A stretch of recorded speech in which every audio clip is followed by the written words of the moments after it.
Hello বন্ধুরা, আজকে আলোচনা করব হনুমান মুভি নিয়ে। যে সিনেমা মিশে আছে পৌরাণিক শক্তি, সুপারহিরো আর দারুণ ভিএফএক্স। এই মুভির কাহিনীটা যদি ছোটো করে বলি, হনুমান সিনেমার গল্প এক সাধারণ ছেলে হানুমান্তাকে ঘিরে, যে একজন দুর্ঘটনার মাধ্যমে পায় ভগবান হনুমানের অলৌকিক শক্তি। গল্পের পটভূমি একটা কাল্পনিক গ্রাম। অঞ্জনাদি শক্তি পাওয়ার পর সে কীভাবে নিজেকে খুঁজে পায়, কীভাবে অন্যায়ের বিরুদ্ধে লড়ে, সেটাই সিনেমার মূল আকর্ষণ। এর সঙ্গে রয়েছে একজন ভিলেন যে চায় এই শক্তি নিজের করে নিতে। এই মুভির ক্যারেক্টার এবং পারফরমেন্সের কথা বলি, তেজা সাজ্জা হনুমন্ত চরিত্রে অসাধারণ অভিনয় করেছেন। সহজ সরল ছেলে থেকে সুপার হিরোতে তার রূপান্তর খুবই বিশ্বাসযোগ্য।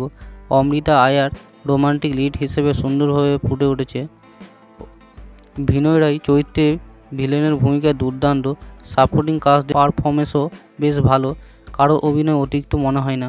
ভিএফএক্স এবং গানের কথা যদি বলি, পরিচালক প্রশান্ত বর্মা খুবই সাহসী একটা প্রয়াস করেছেন। ভারতীয় সুপারহিরো ঘটনায় একটি নতুন অধ্যায় তৈরি করেছেন। সবচেয়ে বড় ইউএসপি, বলিউডে অনেক বড় বাজারের সিনেমাকেও এটি টেক্কা দিতে পারে। অ্যাকশন সিনগুলো ঝকঝকে এবং থ্রিলিং, গান আর ব্যাকগ্রাউন্ড স্কোর গল্পের আবেগকে ভালোভাবে ধরে রেখেছে। মুভির যদি পজিটিভ দিকের কথা বলি, দুর্দান্ত ভিএফএক্স, গল্প অবস্থানা খুবই ভালো, তেজা সজ্জার অভিনয় খুবই ভালো, অ্যাকশন ও থ্রিল খুবই ভালো লাগে দেখতে। এবং যদি নেগেটিভ দিকের কথা বলি, কিছু অংশে গল্প একটু স্লো মনে হয়, ভিলেনের চরিত্রটা আরও খতরনাক হতে পারত। সব মিলিয়ে হনুমান সিনেমা হলো একটি সাহসী ও সফল প্রয়াস। এটি শুধু একটি সুপারহিরো সিনেমা নয়, এটি আমাদের শিকড়, ভক্তি ও আধুনিক প্রযুক্তির সংমিশ্রণ। পরিবার নিয়ে দেখার মতো একটা ফ্যামিলি এন্টারটেইনার।